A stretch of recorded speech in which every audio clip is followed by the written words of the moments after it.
सिकंदर ने प्रतिज्ञा की थी कि मैं सारी पृथ्वी का राज्य बन करके दिखाऊंगा और जितने भी पृथ्वी पर लोग हैं सबको अपने अधीन करूंगा और जितनी भी पृथ्वी की संपत्ति है अपनी तिजोरियों में बंद करूंगा।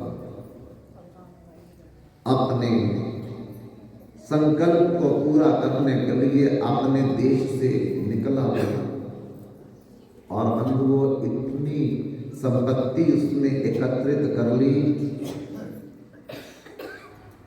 कि उसके साथ जो भी ऊंट चलते थे केवल तिजोरियों की चाबियां लेकर के इतना धन तिजोरियों में इकट्ठा किया राजा सिकंदर ने कि जो भी ऊंट उसके साथ केवल तिजोरियों की चाबियां लेकर के जाते।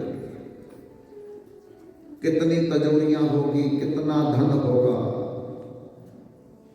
लेकिन अभी भी उसका संकल्प पूरा नहीं हुआ कि पूरी पृथ्वी पर उसका राज्य स्थापित नहीं हुआ।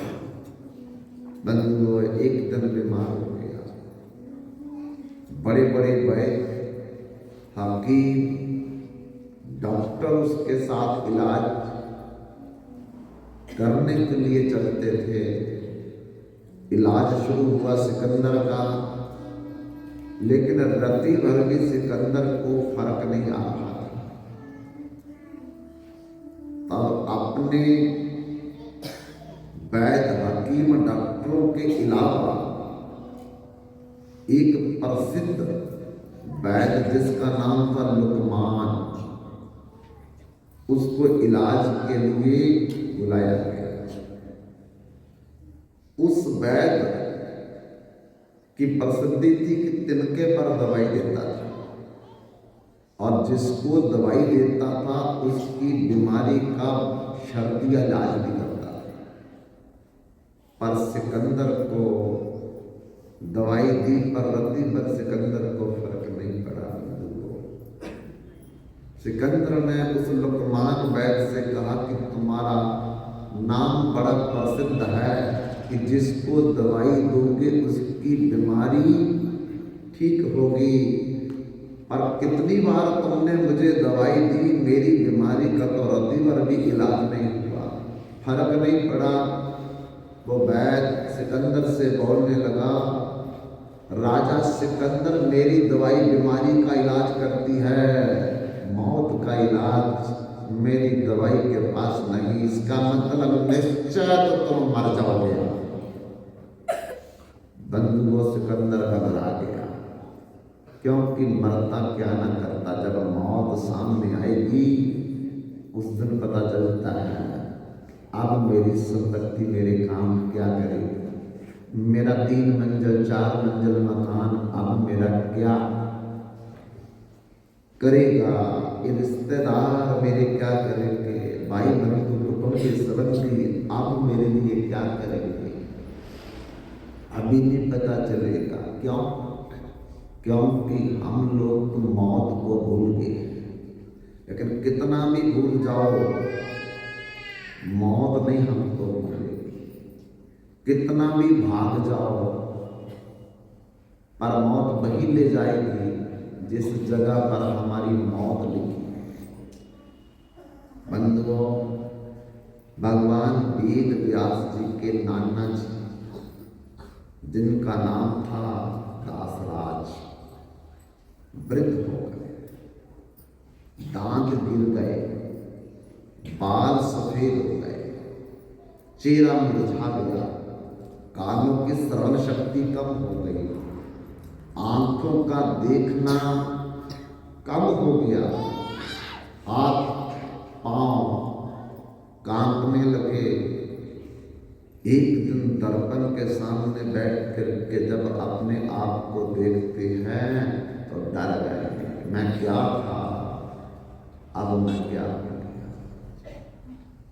अंगम गलितम पलितम मुंडम दर्शन विहीनम जातम कुंडम वृद्धो जाति गृहीत्वा दंडम तदपि न मुंचति आशा पिंडम। अंगम गलितम, अंग गल गए, कमजोर होगा। पलितम मुंडम, अरे बाल काले से सफेद हो गए।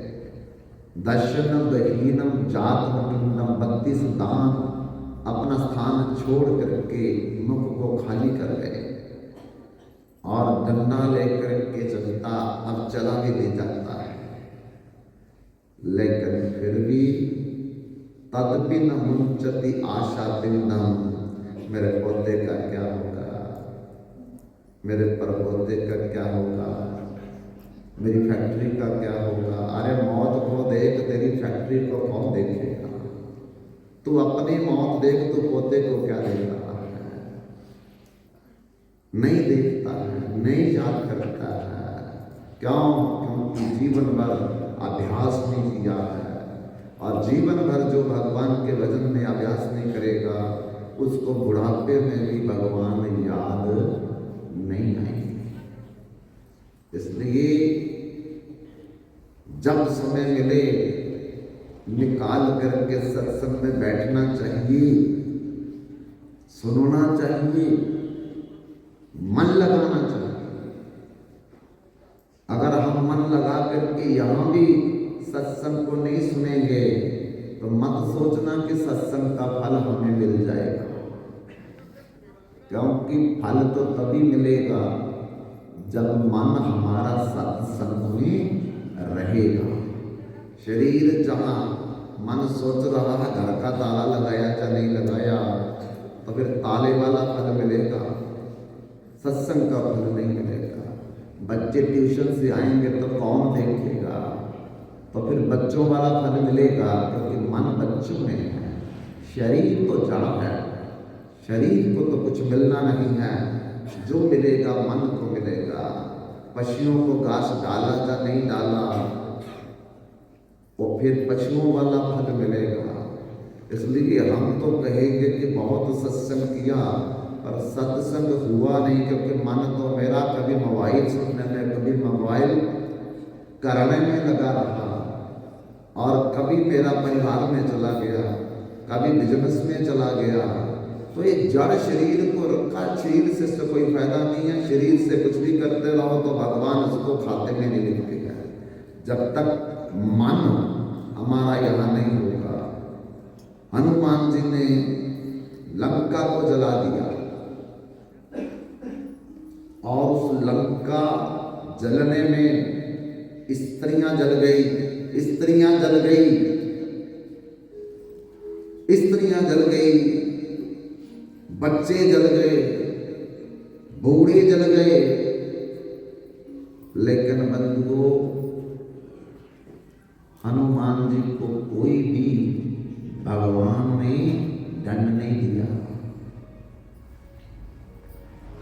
हनुमान को कुछ भी भगवान ने कहा नहीं, उल्टा भरत जी से कहते हैं, भरत भाई कपि से ओरे न हम नाही, कपि से ओरे न हम नाही। भरत भाई कपि से ओरे न हम नाही। कि कपि हनुमान जी ने इतनी हमारी सेवा की, लंका को जला करके, कि मैं कर्जदार हो गया उनका। लेकिन काम देखो हनुमान जी का, कि घर जला दिया, नगर जला दिया, स्त्रियां जल गई, गायें जल गई, बछड़े जल गए, और बूढ़े भी जल गए। ब्राह्मण क्षत्रिय वैश्य शूद्र जितने भी वर्ण के थे लोग सब जल गए। लेकिन भगवान हनुमान जी को क्या कह रहे हैं, मैं तुम्हारा कर्जदार हो गया। और माता सीता ने जब लंका को जला करके अशोक वाटिका में हनुमान जी आए तो क्या दिया, अष्ट सिद्धि नवनिधि के दाता, आश्वर दीन जानकी माता। सीता माता ने 9 रिद्धियां, 8 सिद्धियां का वरदान भी दे दिया कि आपने बहुत अच्छा काम किया है। आप जला करके देखो जरा किसी का घर, फिर देखो क्या मिलेगा। किसी नगर में आग लगा करके देखो तो देखो फिर क्या मिलेगा। लेकिन हनुमान जी को तो वरदान मिल रहे हैं, भगवान कर्जदार हो रहे हैं।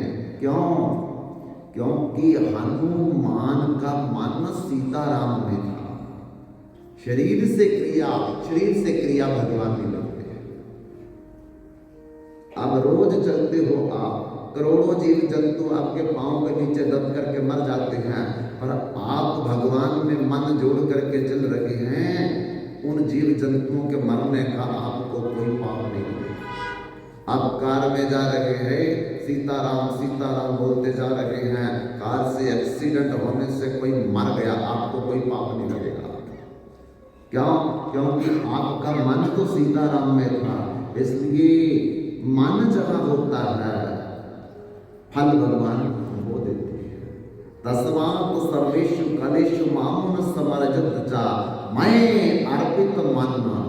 अर्जुन को कहते तुम युद्ध करो हर समय, तुम्हें कोई पाप नहीं लगेगा, पुण्य नहीं लगेगा, लेकिन मन मेरे में दे करके। अर्जुन ने महाभारत में कितने माताओं को विधवा बना दिया, लेकिन अर्जुन को भगवान अपना सखा कह रहे हैं, क्योंकि अर्जुन का मन श्री कृष्ण में था। मन बंधन का कारण है, मन मुक्ति का कारण है। शरीर तो करोड़ों बदल गए, लेकिन मन वही है हमारा। शुरू से मन नहीं बदला, शरीर बदल गए, और शरीर बदलते रहेंगे आगे भी। लेकिन बदलना हमने मन को है। सत्संग मन को सुनाना है, कीर्तन मन से करना है, कथा मन को सुनानी है। मन हमारा ताला देख रहा है, मन हमारा बच्चों को सोच रहा है, मन हमारा घर देख रहा है, तो बताओ सुन कौन रहा है?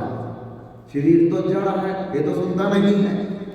अगर शरीर सुनता है तो जब इसमें मन निकल जाता है तो फिर उस समय मुर्दे को सुनाओ क्या? बोलते रहो उसके कान में, बोल जरा राम नाम सत्य है, सुनता है वो? कुछ नहीं सुनेगा। इसलिए जब तक है दे तब तक दे, जब नहीं रहेगी दे कौन कहेगा दे। जब तक जिंदा है तब तक सुन लो, नहीं तो बाद में कुछ भी सुनने को नहीं मिलेगा। इसलिए इस समय का फायदा उठाना। जब आप चले ही आए हो, फिर मोबाइल करते हो जहाँ करके, फिर मोबाइल सुनते हो जहाँ करके, क्या प्रॉब्लम है? जब सुनना ही है मोबाइल तो फिर आए क्यों यहाँ? मोबाइल सुनने आए हैं हम लोग, बताओ? मोबाइल करने आए हैं हम लोग जहाँ? इतनी व्यवस्था की है, लाख रुपया लगा करके जिन लोगों ने, वो इसलिए किया कि जहाँ आकर के आराम से मोबाइल सुनो और मोबाइल करो? नहीं, सत्संग के लिए उन्होंने की है, कथा के लिए उन्होंने की है। और फिर मन लगा करके कथा नहीं सुनेंगे तो क्या फायदा आकर के भी यहाँ? इतना कष्ट, इतना समय निकाल करके आप लोग घरों को छोड़ करके आए हैं, और जहां आकर के अभी मन को ना लगा करके कथा सुनेंगे तो फायदा क्या होगा आपको? कोई भी नहीं। आप तो घर में बैठे हैं। एक गांव में दो दोस्त थे, नवृत और सुवृत। हमेशा इकट्ठे रहते थे, इकट्ठे खाते थे और इकट्ठे सोते थे, इकट्ठे काम करने जाते थे। एक दिन दोनों काम करने के लिए जा रहे थे, रास्ते में तूफान चल पड़ा, ओले गिरने लगे, बरखा हो गई, दौड़ने लगे कोई आश्रय मिल जाए, जगह मिल जाए जहां हम कुछ समय अपना बचाव कर सके। तो दौड़ते दौड़ते जाए, पर लोगों ने तूफान, बारिश और ओले गिरने के कारण अपने दरवाजे बंद कर रखे थे, पर एक दरवाजा खुला था। खुले दरवाजे को देख करके अपनी प्राण रक्षा करने के लिए वो अंदर चले गए। जब अंदर जाकर के बैठे तो एक दूसरे से बात करने लगे, गलत जगह पे आ गए हम। दूसरा कहता बैठे रहो चुप करके, प्राण बचेंगे तो कुछ करेंगे। प्राण बचाने के लिए अब इधर ही बैठना पड़ेगा, क्योंकि वो वैश्य का घर था और वहां मदिरा पान हो रहा था, नाच गान हो रहा था, द्रुत कीड़ा हो रही थी। दूसरा कहता मेरा मन नहीं लग रहा, यहाँ से उठ जाओ तो अच्छी बात है। दूसरा कहता जिंदा रहना या नहीं रहना, बाहर देख क्या हालत है। सब ने दरवाजे बंद कर रखे, एक ही दरवाजा खुला मिला। अब जितना समय है इधर काट ले, जब बारिश ओले पर तूफान बंद होगा तो निकल जाएंगे। फिर 1 घंटे के बाद बोलता मेरा मन नहीं लग रहा, यहाँ से निकल चलते हैं। और फिर उसको मनाता भैया चल पड़ेंगे, जब तूफान कम हो जाए, बारिश कम हो जाए, ओले गिरने कम हो जाए। मैं कौन सा कहता हूँ कि इधर ही बैठना है, पर अभी परिस्थिति ऐसी है, हालात ऐसे है कि हमको बैठना पड़ रहा है। बैठ नहीं रहे हम लोग। 1 घंटे के बाद फिर वो बोलता है भाई मैं तो इधर नहीं बैठूंगा, मैं तो जा रहा हूं, तुम भले इधर बैठे हो। वही दोस्त निकल करके बरती बारिश में, तूफान में, गिरते ओलों में दौड़ करके एक मंदिर का दरवाजा खोल करके मंदिर में चला गया। अब बंधु एक मंदिर में बैठा है और एक ब्राह्मणा के घर में बैठा है। दोनों प्रतिकूल वातावरण में बैठे। कुछ समय व्यतीत हुआ तो जो वैश्य के घर में बैठा था मन में सोचने लगा मैं भी अपने दोस्त के साथ चला जाता तो अच्छा होता। वो तो किसी मंदिर में बैठा होगा, कथा सुन रहा होगा, सत्संग सुन रहा होगा, तो कितना अच्छा समय उसका व्यतीत हो रहा होगा। और मैं देखो कहाँ आकर के बैठा हूँ। बंधु जो दोस्त मंदिर में बैठा था, कथा तो हो रही थी, सत्संग तो हो रहा था, और मन मन में सोच रहा था मेरा दोस्त जहाँ बैठा था पता नहीं क्या क्या वो देख रहा होगा, कितना उसको सुकून मिल रहा होगा। मैंने गलती की जहाँ आकर के मैं भी वहीं बैठा रहता तो अच्छा था। अब कथा में सत्संग में बैठा हुआ वो उधर का सोच रहा है अपने दोस्त के लिए, और जो वैश्य घर में बैठा हुआ है वो अपने दोस्त के लिए जो सत्संग कथा में बैठा हुआ उसके बारे में सोच रहा है। दोनों का मन अपने पास नहीं है। एक का मन उस दोस्त की तरह, उसका मन दूसरे दोस्त की तरह है। बंधुओं जो कथा कीर्तन में बैठा उसका मन न लगे, बार बार सोचे मेरा दोस्त जहाँ है पता नहीं क्या क्या देख रहा होगा, क्या क्या सुन रहा होगा, मैं उसके पास जाऊंगा। अब कथा कीर्तन को छोड़ करके वो भागा तूफान में, ओलों में और बरखा में। और जो वैश्य घर में बैठा था वो मन में सोचे कि नहीं मैं भी अपने दोस्त के पास जहाँ सत्संग कथा सुन रहा होगा उसके पास जाऊंगा। वो भी उधर से भागा, वो भी उधर से भागा। रास्ते में एक चौराहा आया, दोनों का मिलन हो गया। कहने लगा अरे निवृत्त क्या हाल है, निवृत्त कहता अरे सुवृत्त क्या हाल है, मैं तेरे बिना रह नहीं पाया। वो भी कहता मैं तेरे बिना नहीं रह पाया। एक दूसरे को आलिंगन करके अभी छानबारी हुआ तो तूफान से एक पेड़ गिरा, दोनों मर गए। अब मर गए तो मरने के बाद जो व्यक्ति का मन पाप की तरफ होता है उसको जमदूत 3 लेने आते हैं, और जिसका मन मरते समय सत्संग तथा कीर्तन में होता है उसको 4 भगवान नारायण के पार्षद लेने होते हैं।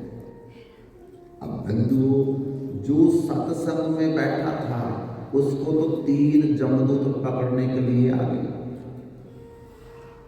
और जो वैश्या के घर में बैठा था उसको 4 नारायण के पार्षद विमान लेकर के लेने के लिए चले आए।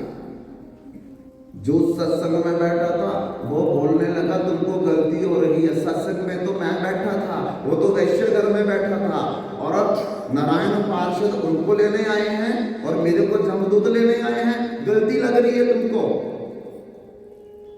लेकिन पार्षद कहने लगे भले तुम सत्संग में बैठे थे लेकिन तुम्हारा मन वैश्य घर में था, भले वो वैश्य घर में बैठा था लेकिन उसका मन सत्संग और कथा कीर्तन में था, इसलिए फल विपरीत हो गया।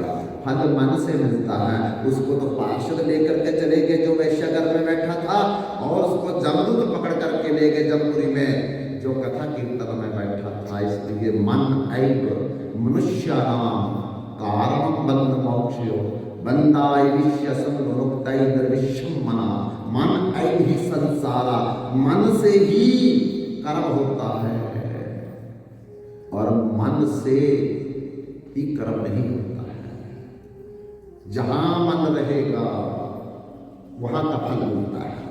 इस शरीर से कोई फल नहीं मिलता है। सारा दिन पूजा करते रहो, कोई फल नहीं मिलेगा। मन अगर हमारा किसी और जगह का चिंतन कर रहा है, अपने घर में बैठे रहो लेकिन मन सत्संग का चिंतन कर रहा है, मंदिर का चिंतन कर रहा है, भगवान का चिंतन कर रहा है, तो फल भगवान का मिलेगा।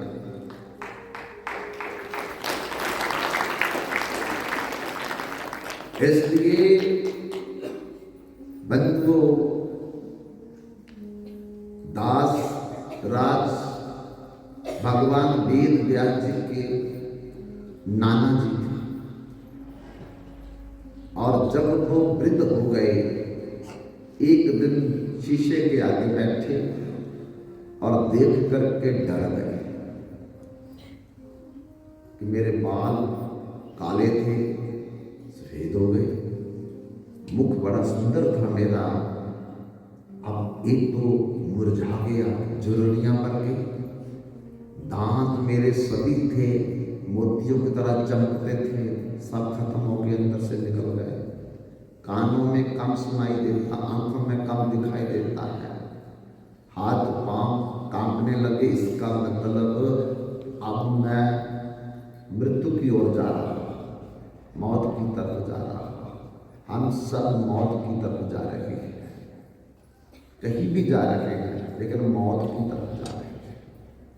इसलिए जब हम इसकी चिंता करेंगे तो फिर दो बातन को भूल मत, जे चाहे कल्याण, नारायण एक मौत, दूसरे श्री भगवान। ये दो बातें जिसको हर समय याद रखेगी, बस में बैठो, कार में बैठो, ट्रेन में बैठो, प्लेन में बैठो, लेकिन दो बातें जिसको याद रहेगी उसका कभी भी अनर्थ नहीं हो सकता। कौन कौन सी? एक भगवान और एक अपनी मौत को। अगर दोनों में एक याद रखनी है तो भगवान को भूल जाओ, मौत को याद रखो। मौत याद रहेगी तो फिर कभी भी हम पाप कर्म नहीं करेंगे, दूसरों को दुख नहीं करेंगे, दूसरों की निंदा नहीं करेंगे, बुरा कर्म कोई नहीं कर सकते। हम लोगों को मौत भूल गई है। हम सोचते कि हम अमर हैं, बाकी मरेंगे, मैंने नहीं मरना। औरों की चिता जलते हुए देखता है, अपनी चिता का ध्यान नहीं कि मैं भी किसी दिन मरूंगा। मेरे से छोटे मर रहे हैं, मेरे बराबर के भी चले गए हैं, और मैं सोचता हूँ कि मैंने अमर रोटी खाई है, अमर फल खाया है, मैं कभी जिंदगी में मरूंगा नहीं। ये सबसे बड़ी कमजोरी है हमारे अंदर। जिस दिन इस व्यक्ति को याद आएगा मैं मरूंगा, और कब मरूंगा? अभी भी मर सकता हूं। क्यों? क्योंकि छन्न भंगूर जीवन की कलिका, पता नहीं कल प्रातः समय खिली न खिली, मल्याचल की सूची समीर गंध, पता नहीं कल चली न चली।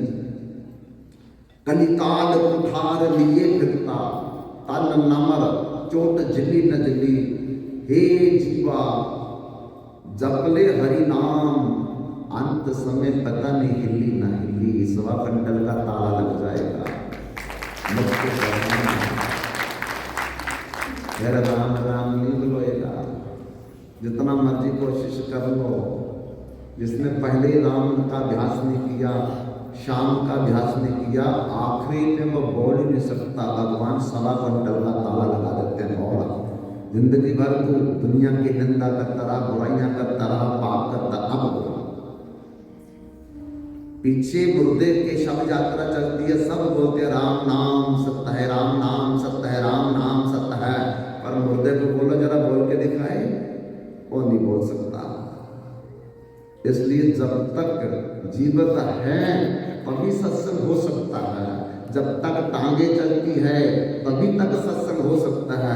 जब तक कान सुनती हैं तभी तक सत्संग हो सकता है। जब तक आंखें देखती है तभी तक सत्संग हो जाता है। जिस दिन टांगे नहीं चलेगी हाथ नहीं चलेंगे, आंख नहीं देखेंगे, कान नहीं सुनेंगे, जीवा नहीं, उस दिन कोई आपको सत्संग में नहीं लाएगा, जितना मर्जी बोल देना। क्यों? भगवान कहेंगे जिस दिन तुम्हारी टांगे चलती थी उस दिन तो सत्संग में गया नहीं, अब दूसरों की टांगों पर चल करके चलना चाहता है, नहीं तेरे को जान देगा। इसलिए दासराज को भी मौत का भय हो गया। अपने दोता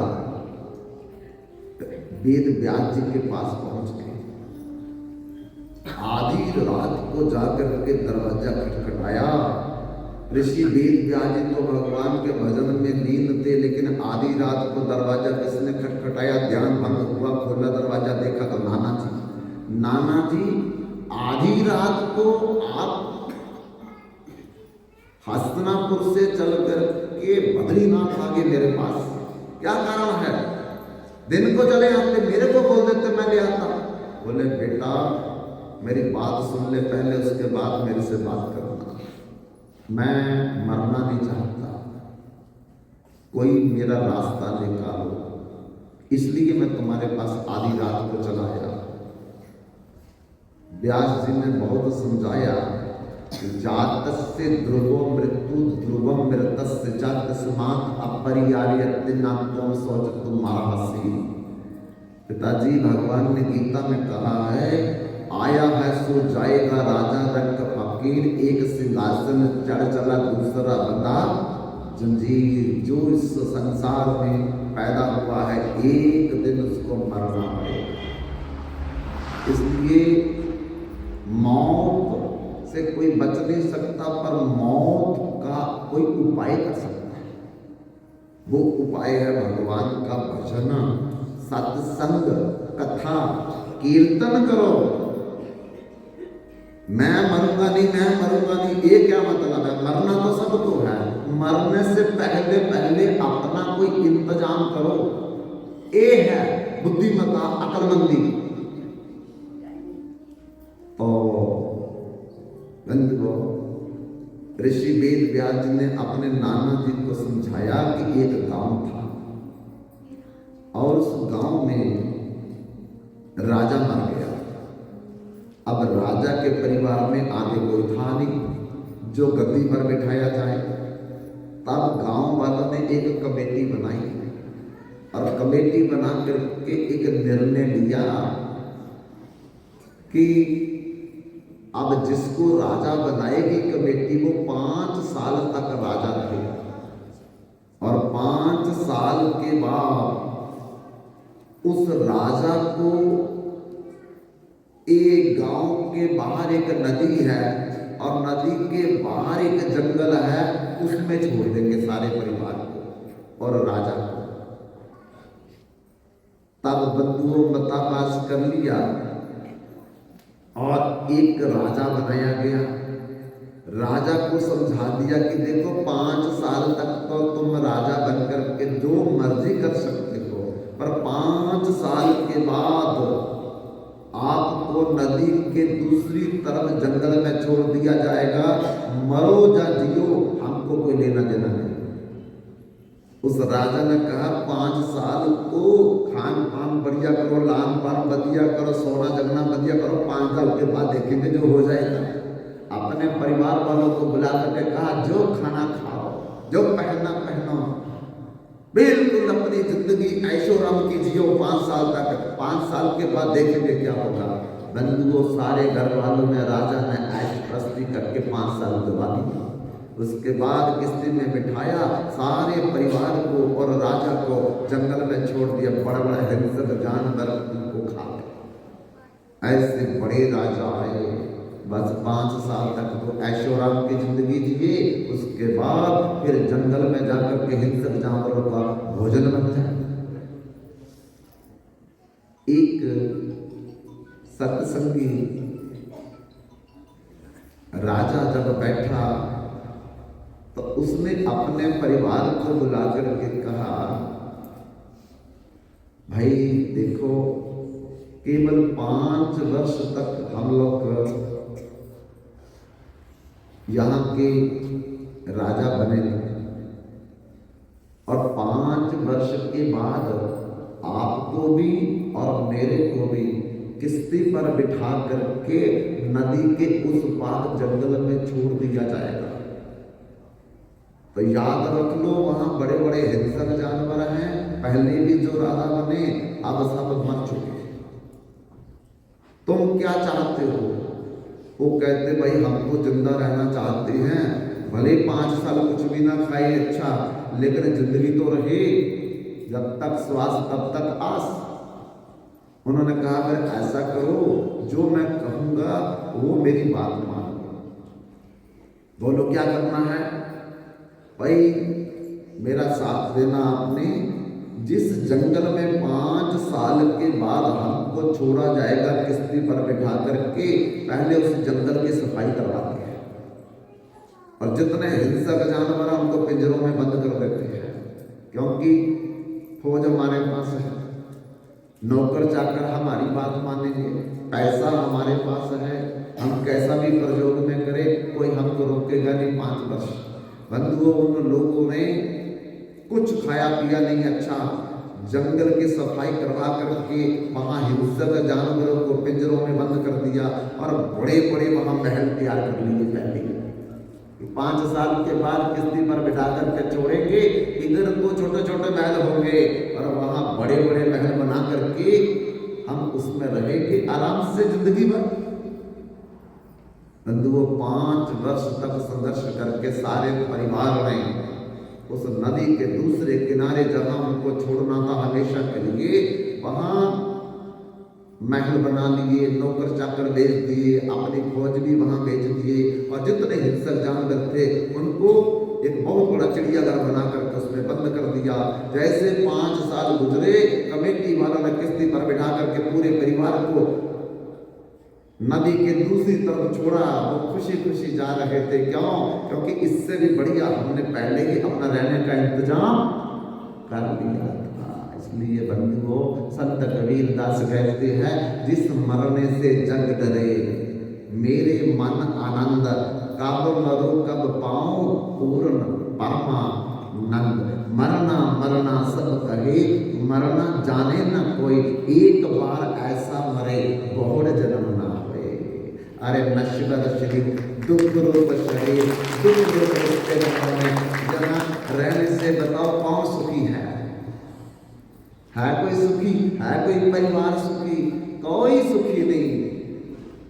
इसलिए इस शरीर में जो दुख रूप है, रहते रहते भगवान का भजन, भगवान का सत्संग, भगवान का कीर्तन, भगवान की कथा, भगवान की बंदगी ऐसी करो कि दिव्य शरीर मिल जाए, दिव्य घर मिल जाए, दिव्य धाम मिल जाए, दिव्य लोक मिल जाए। और जब इस शरीर को छोड़ने का समय आए, हम रोए नहीं, हम हंसे।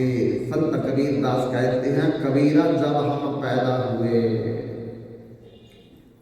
जग हंसे हम रोए। आ गया भतीजा, आ गया पुत्र, आ गया भांजा, सब खुश हो रहे थे और हम रो रहे थे। क्यों? हमने जो 100 जन्मों का दृश्य देखा था, जो कष्ट माता के शरीर में पाया था, हम उसको देख करके रो रहे थे। कबीरा जब हम पैदा हुए जग हंसे हम रोए, ऐसी करनी कर चलो हम हंसे जग रोए।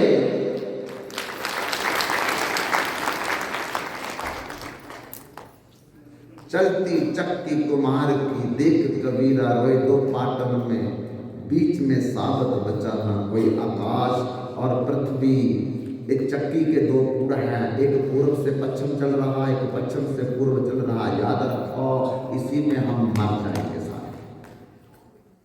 चलती चक्की कुम्हार की देख कबीरा रोए, 2 पाटन के बीच में साबत बचा ना कोई।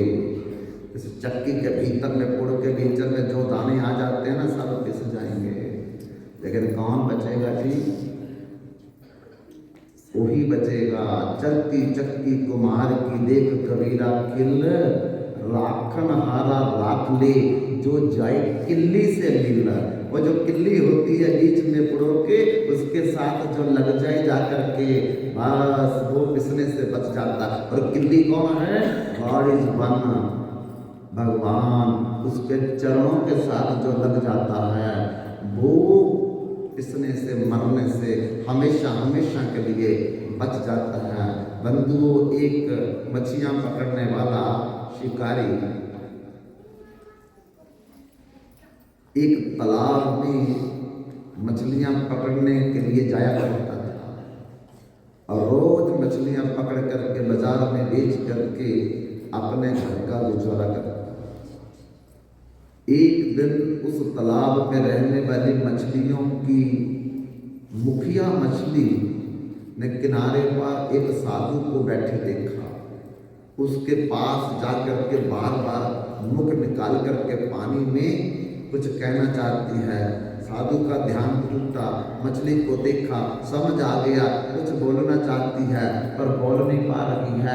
पानी का छिड़काव दिया, मछली बोलने लगी। साधु ने पूछा, बोलो क्या चाहती हो? मछली ने कहा, हमारा बहुत बड़ा परिवार था, बड़े सुख से रह रहे थे, आराम से जी रहे थे, पर किसकी एक नजर लग गई। मछुआरा रोज जाल फेंक करके हमारे परिवार को पकड़ पकड़ करके हमारे सारे परिवार को खत्म कर दिया। अब थोड़ा सा परिवार बचा है। हे महात्मा, हे संत, हे साधु, कोई ऐसा कृपा करो कि हमारा परिवार बच जाए। साधु ने कहा, अगर तुम मेरी बात मानोगे तो तुम बच जाओगे। साधु कहे, सह सुबह साधु का विरुद्धा न जा। साधु की बात जो मानता है उसका कल्याण हो जाता है, उसका मनुष्य जन्म सफल हो जाता है, उसका इस लोक और परलोक दोनों ही सुधर जाते हैं। बताओ, जो आप कहेंगे हम मानेंगे। साधु ने कहा कि आज जब मछुआरा आए और अपना जाल फेंकेगा आपके ऊपर, लेकिन तुम्हें एक काम करना। क्या काम करना? मछुआरे के पैरों के पास आकर के इकट्ठे हो जाना। उससे क्या होगा? उससे ये होगा कि जाल को दूर फेंकेगा और फंसते तो आप जाल में हैं, लेकिन आप जब मछुआरे के पैरों के पास आ जाओगे तो आपको जाल फंसा नहीं सकेगा। बंधुओं, ये बात मान करके मछली ने सबको समझा दिया। आज मछुआरा आया, जाल फेंका, सारी उसके पैरों के इर्द गिर्द आकर के घूमने लगी। जाल में कोई मछली नहीं फंसी। फिर उसने जाल उठाया, फिर फेंका अपने पैरों की तरफ जहां मछलियां इकट्ठी हो गई थी। मछलियां फिर दौड़ करके उसके पांव के साथ इकट्ठी हो गई। दिन भर वो जाल फेंकता रहा, लेकिन मछलियां एक भी फंसा नहीं पाया। ऐसे ही बंधुओं, भगवान ने एक माया रूपी जाल फेंका इस संसार में, और जो माया में फंसे रहते हैं वो जन्म मरण के चक्कर से कभी नहीं बच सकते। और जो भगवान के चरण पकड़ लेते हैं वो हमेशा जन्म और मरण के चक्कर से मुक्त हो जाते हैं।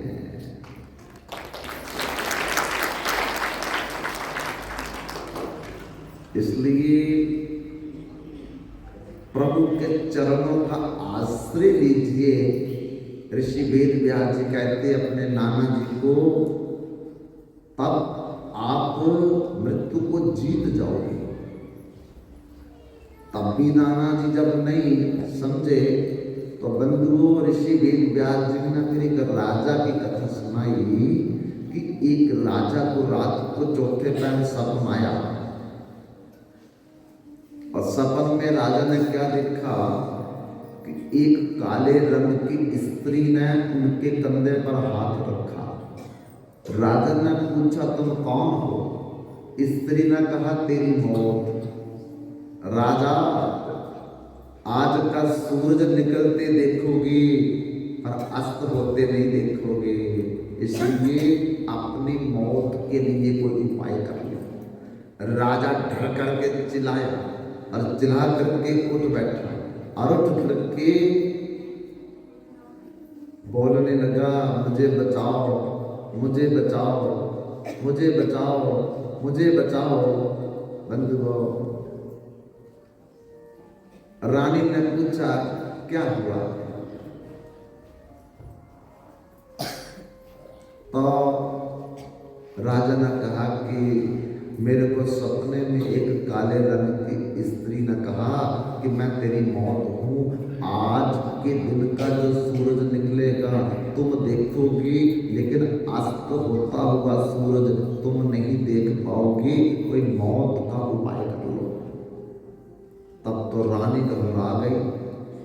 बड़े बड़े स्वप्नाकार जो स्वप्न जानकारी रखते उनको बुलाया, ब्राह्मणों को बुलाया, विद्वानों को बुलाया, पढ़े लिखे लोगों को बुलाया कि मेरे राजा को ये सपना आया है, इसका क्या मतलब है, क्या करना चाहिए। तो बंधुओं किसी ने बोला तुम कपड़ा दान करो, किसी ने बोला तुम अन्न दान करो, किसी ने बोला तुम अश्व दान करो, किसी ने बोला तुम गज दान करो, किसी ने बोला तुम भूमि दान करो, किसी ने बोला तुम रक्त दान करो।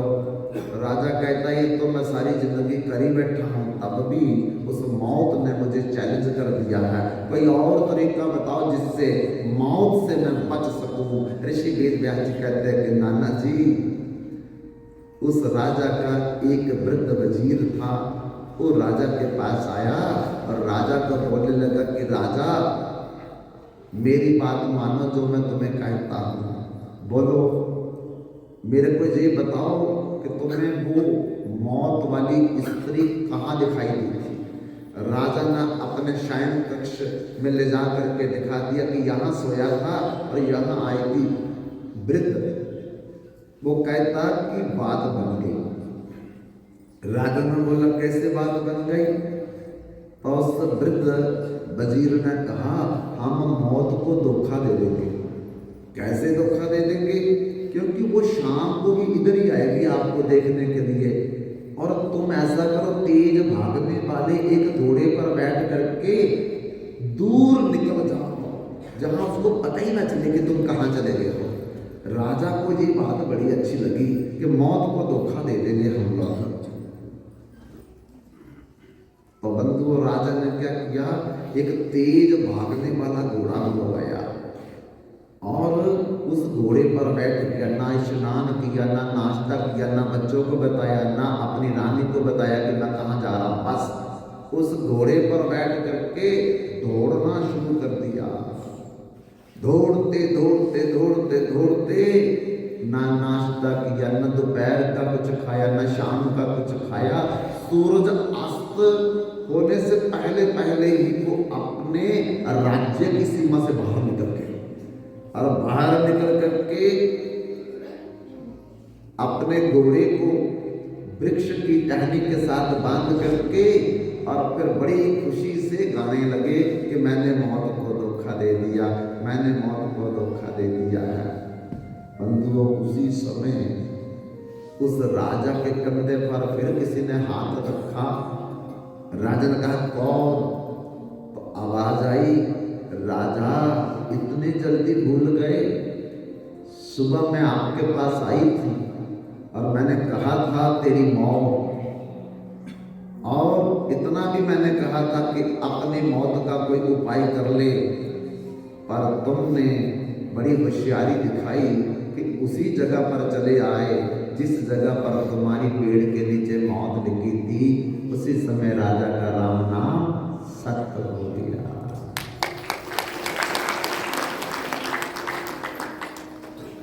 बंधुओं मौत को तो धोखा नहीं दिया जा सकता, पर मौत का उपाय जरूर किया जा सकता है। ऋषि वेद व्यास जी ने फिर कहा कि नाना जी, मौत से तो कोई बचेगा नहीं, पर मौत का उपाय जरूर किया जा सकता है। आप भजन करो, कथा में मन लगाओ। लेकिन दासराज ने कहा कि मेरा कथा में तो मन लग नहीं रहा, सत्संग में मैं जाकर के बैठ नहीं सकता, कीर्तन में भी मेरा मन नहीं लग रहा, मेरे को तो हर समय यही डर है कि मैं मर न जाऊं, मर न जाऊं। तो ऋषि वेद व्यास जी ने फिर एक और कहानी सुनाई। एक बार अमरनाथ की गुफा में भगवान ब्रह्मा, शंकर और भगवान विष्णु बैठे थे और बैठ करके विचार विमर्श कर रहे थे कि सृष्टि को आगे कैसे बढ़ाया जाए और सृष्टि का संहार कैसे किया जाए, तब उसी समय जमराज की जरूरत पड़ी।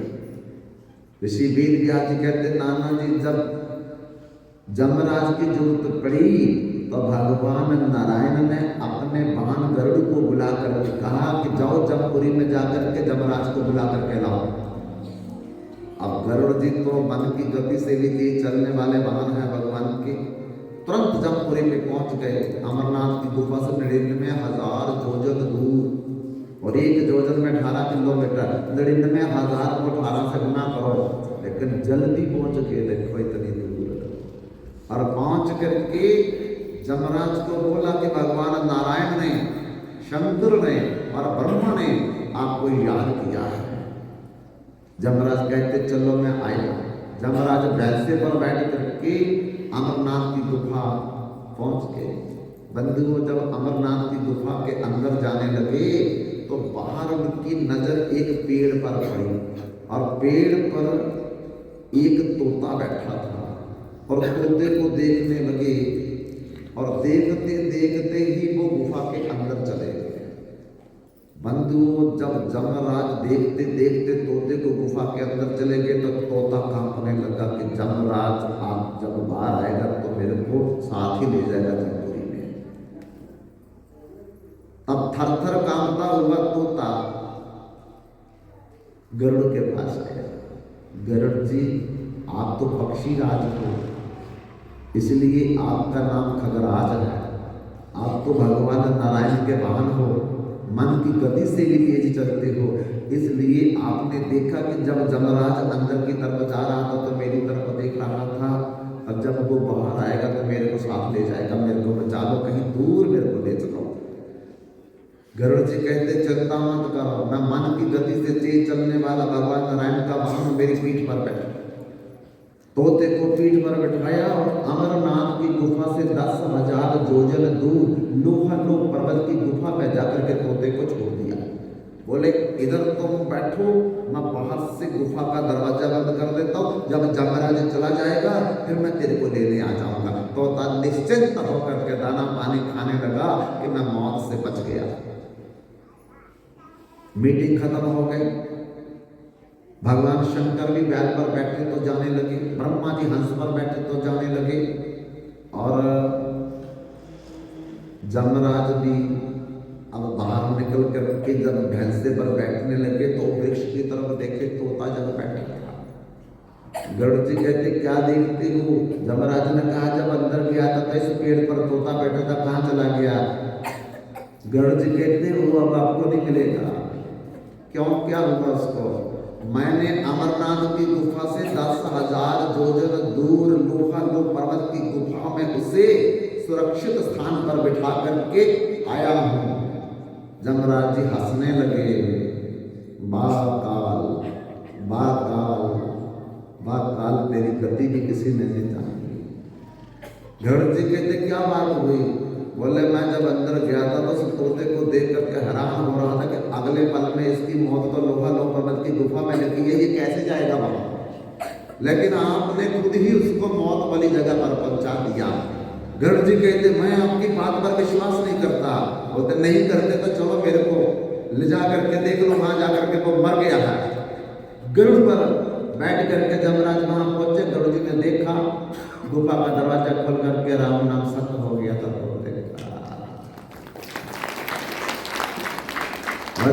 जातस्य ध्रुवो मृत्यु ध्रुवो मृतस्य च तस्मात् अपरिहार्यते न त्वं स्वच्छमरसि। मन भोला भोला फिरे जगत में कैसा नाता रे। मन भोला फिरे जगत में कैसा नाता रे।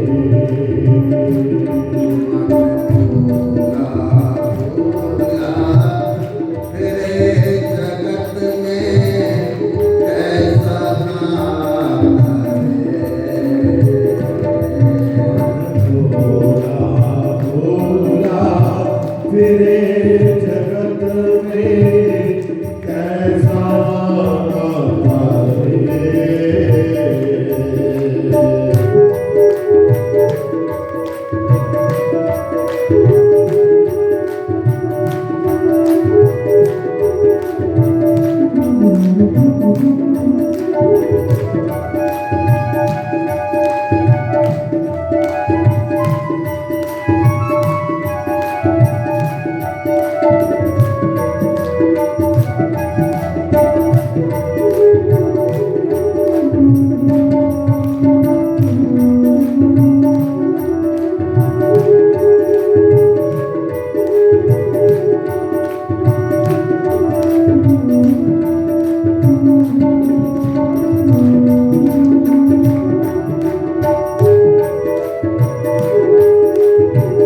जगत में कैसा दाता है।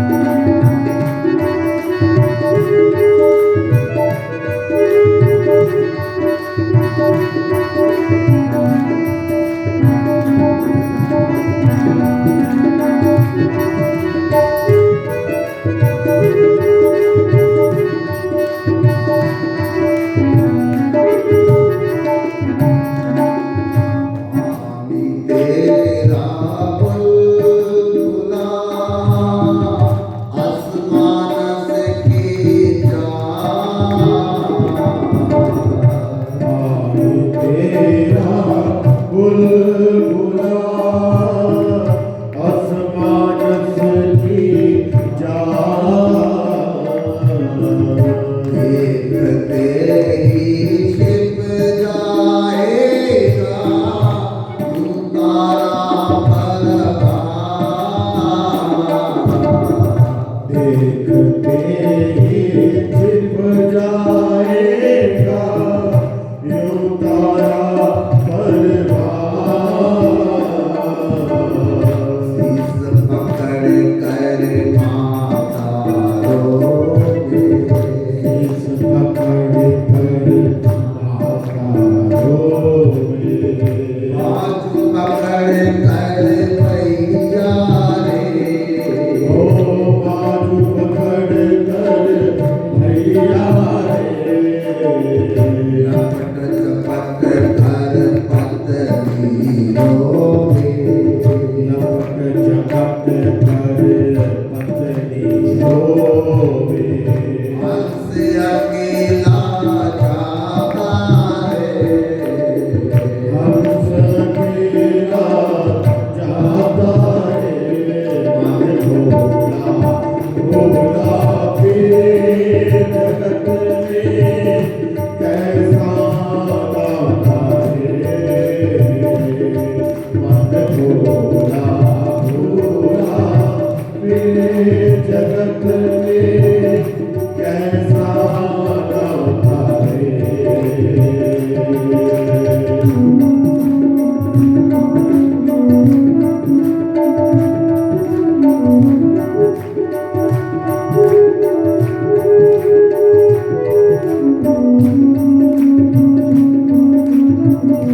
बहन कहे वीर मेरा रे, पत्नी कहे पति मेरा रे।